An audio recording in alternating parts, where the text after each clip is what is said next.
Convidamos nossos irmãos para a leitura na Palavra de Deus. Nós vamos ler em Lucas, Evangelho de Lucas, no capítulo 12, do versículo 13 até o versículo 21. Evangelho de Lucas, capítulo 12, do verso 13 ao 21. Neste ponto, um homem que estava no meio da multidão lhe falou: Mestre, ordena a meu irmão que reparta comigo a herança. Mas Jesus lhe respondeu: Homem, quem me constituiu juiz e partidor entre vós?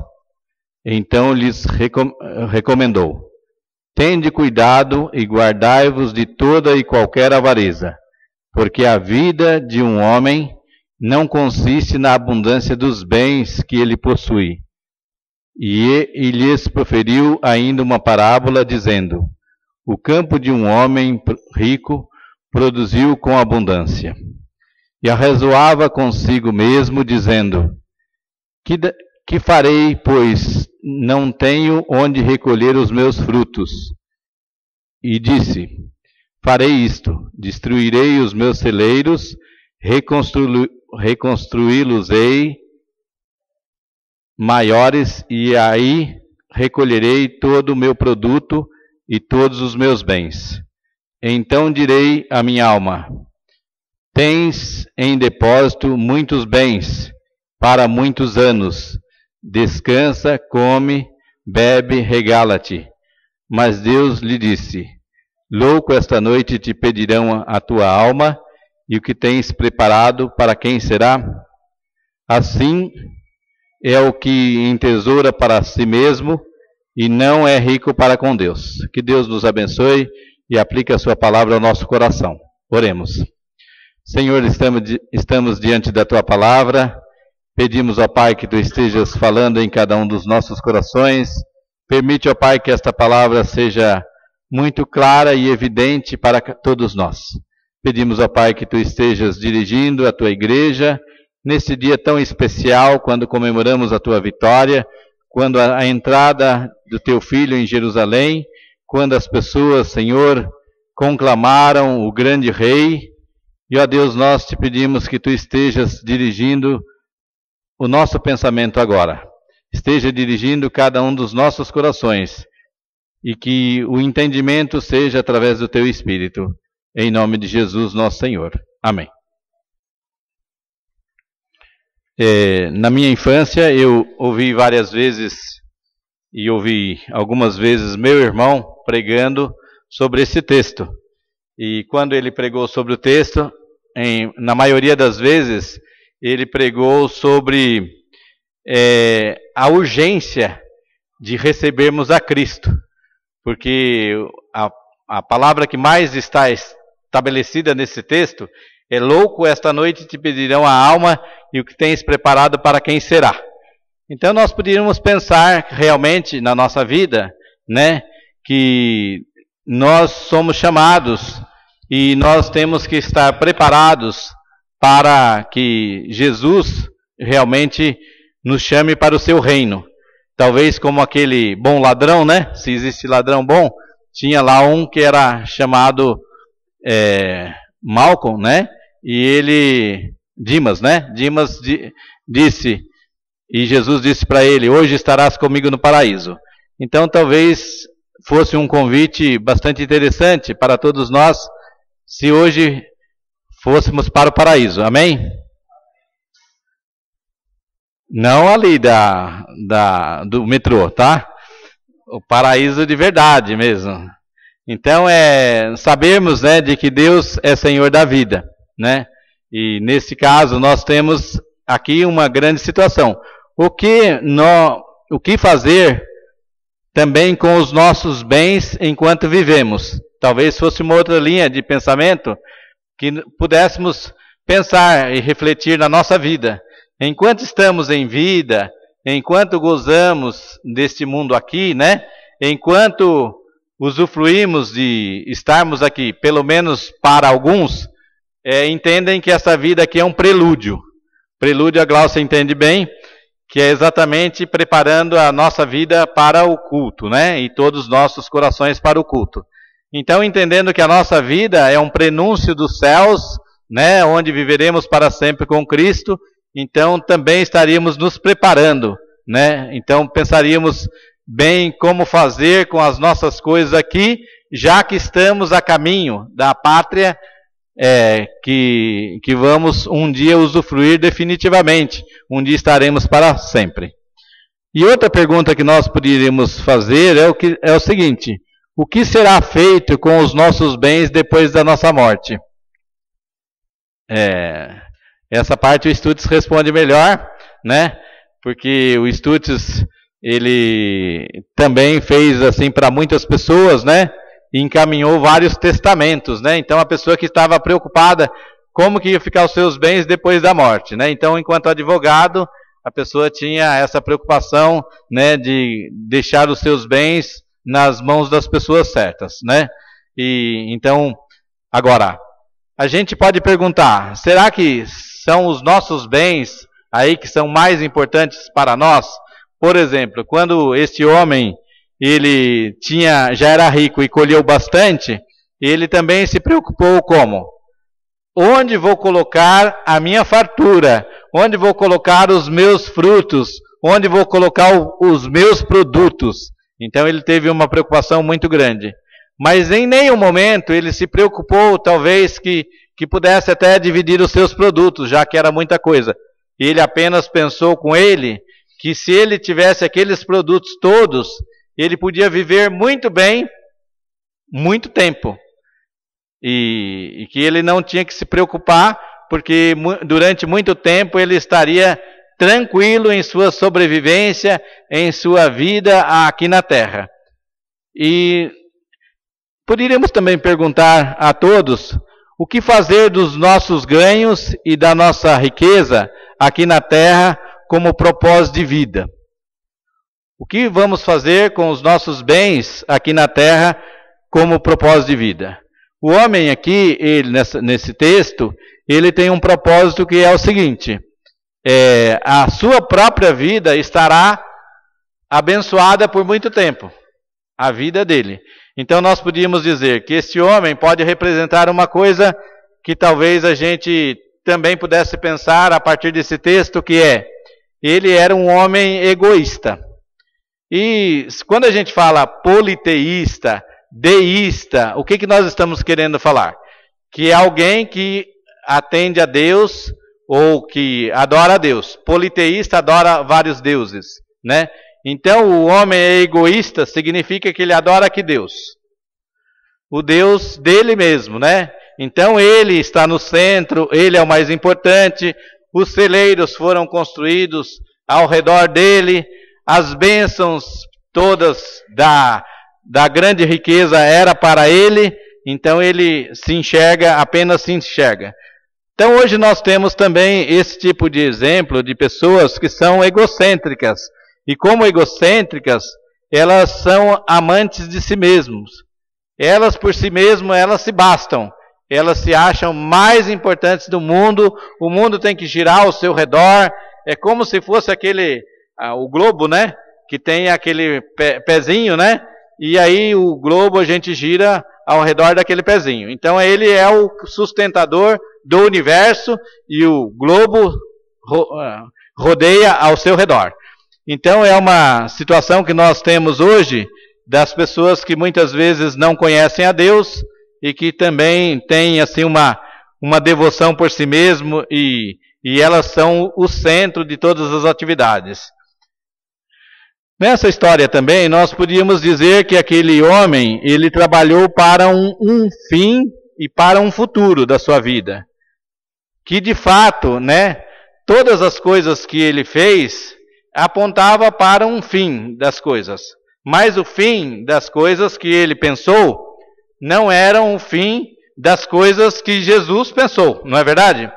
Então ele pensava que no fim da vida, né, ou que a sua vida, ao chegar ao fim, ela estava muito bem, porque ele disse à sua alma: come, bebe, regala-te, né? Então, como se dizendo, agora, né, eu posso estar para sempre regalando-me, ou a minha alma estando muito bem. Eu diria que essa ideia desse homem, ela faz parte de um grande erro.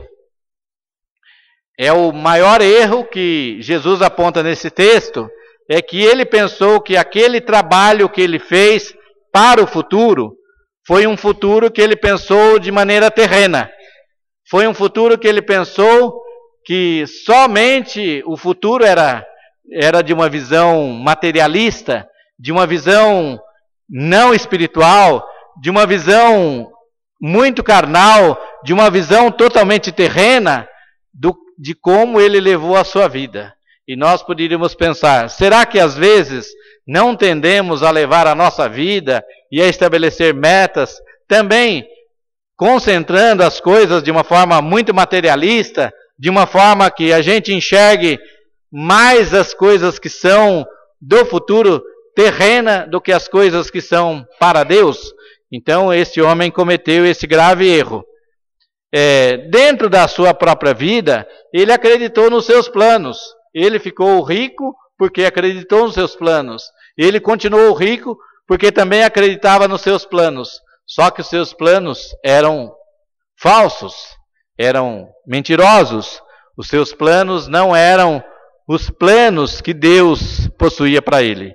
Então nós podíamos pensar, esse homem pode servir, talvez não sempre, porque eu acho que todos nós que estamos aqui, espero, nós temos mais interesse espiritual do que material. Amém? Opa, quase que eu não recebi um amém, né? Então nós todos, de uma forma geral, nós temos mais interesse espiritual do que material. E eu acredito que de vez em quando é que a gente é tomado por essa condução materialista da vida, não é verdade? De vez em quando a gente acha que agora a gente vai cuidar de si, porque os outros já cuidei muito, né? Porque as outras pessoas que dependeram da gente, né? Então a gente tende a cuidar um pouco mais materialmente da gente.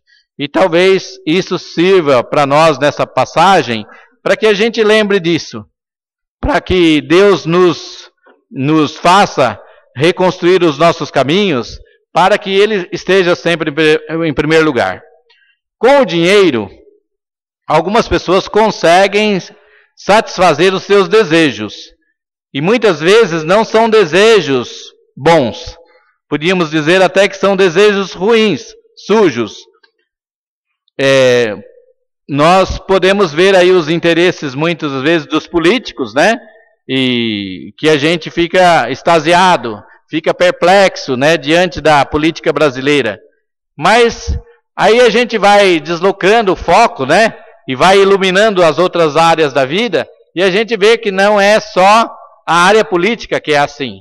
Que a área do esporte tem a mesma coisa, e como a gente ficou sabendo das grandes coisas aí da área do esporte, e que a área do turismo é a mesma coisa, e aí cada ministro que a gente focaliza uma área, nós vamos chegar à conclusão que também são desvios de uma política geral, de uma conduta nacional.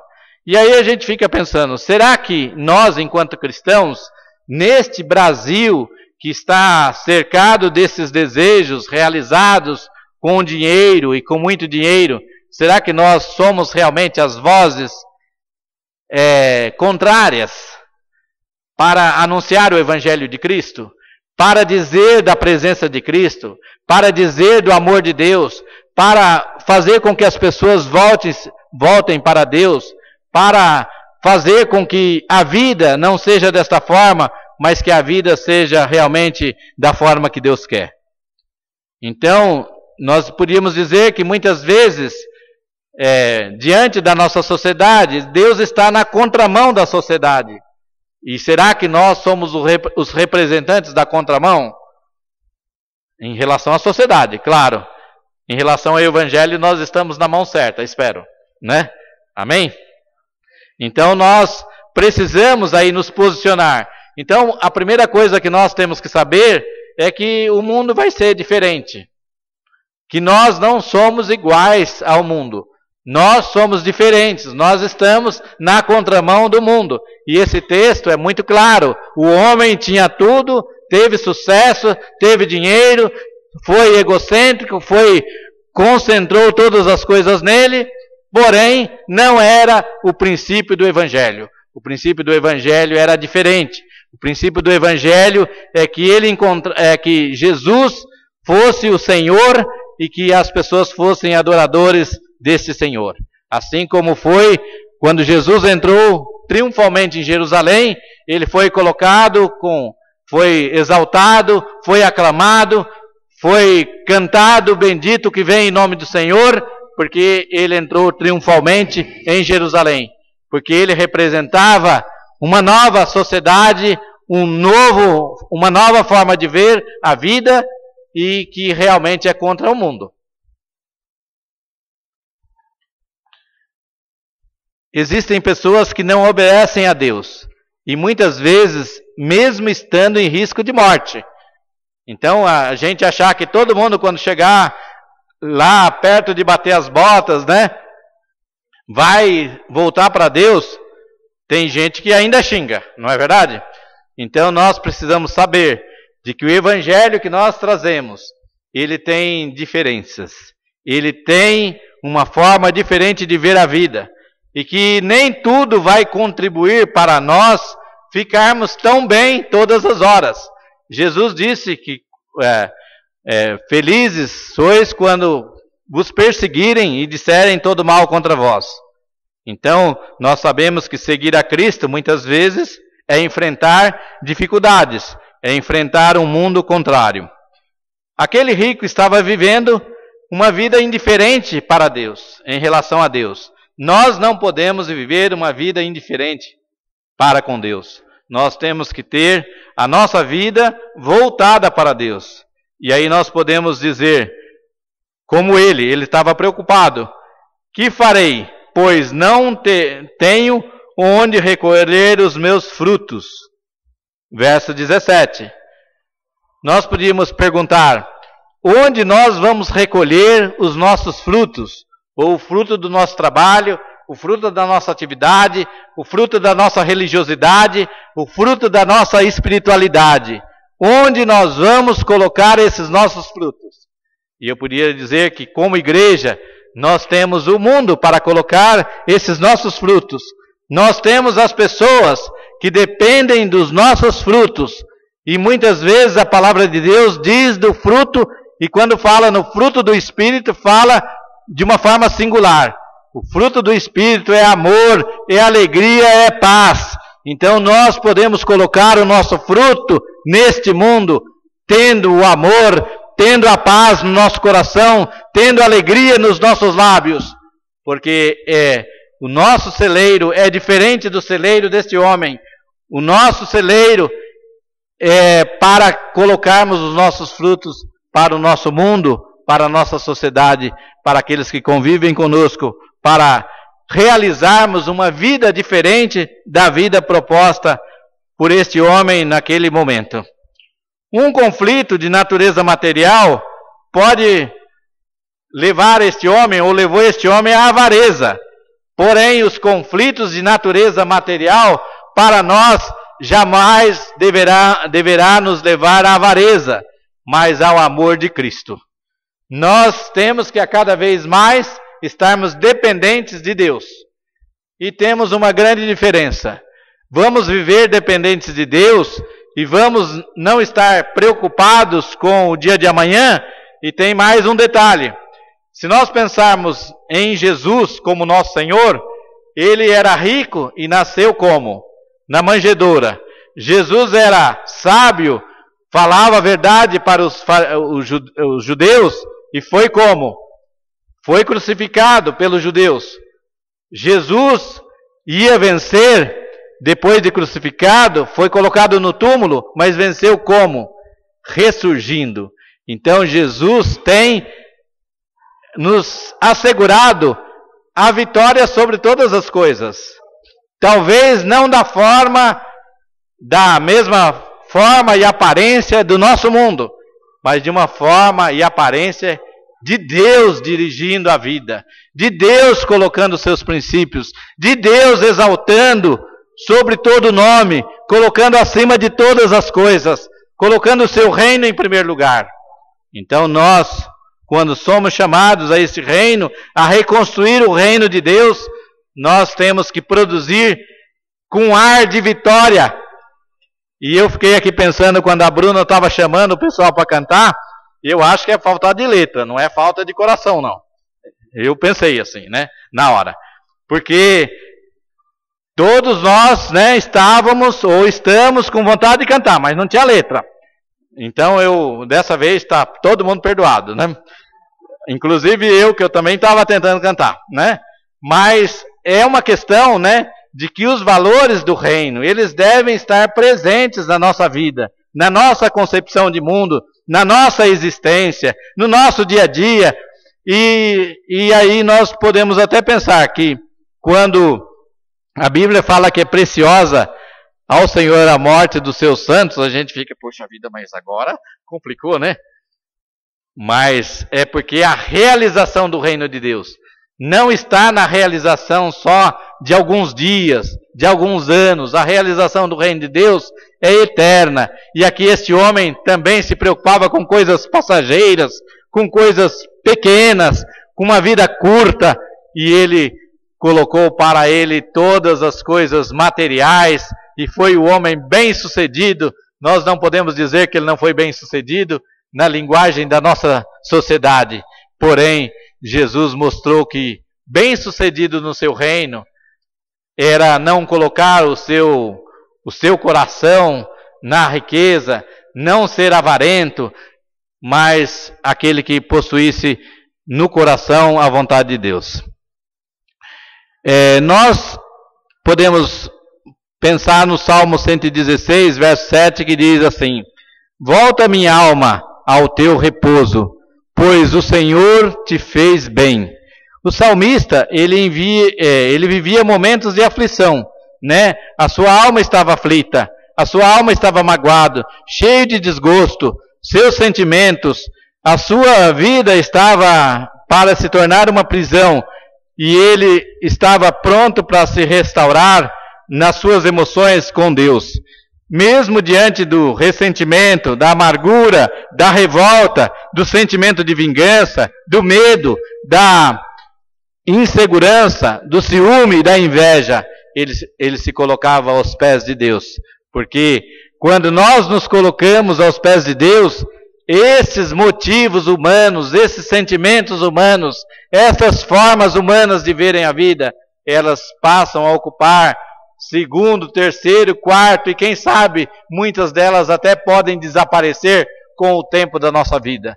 Então nós somos chamados para encontrar o reino de Deus e não para deixar que o reino deste mundo suplante a vontade de Deus. Então, meus irmãos, podemos chegar à conclusão que, como a palavra de Deus diz, que nós somos mais que vencedores. E para sermos mais que vencedores, cabe aquilo que a Bruna falou. Vamos levantar o rosto com alegria. Vamos deixar de derrota, de pessimismo, né, de depressão, assim, a não ser que seja enfermidade, né? Mas vamos erguer as nossas cabeças, porque nós somos vencedores.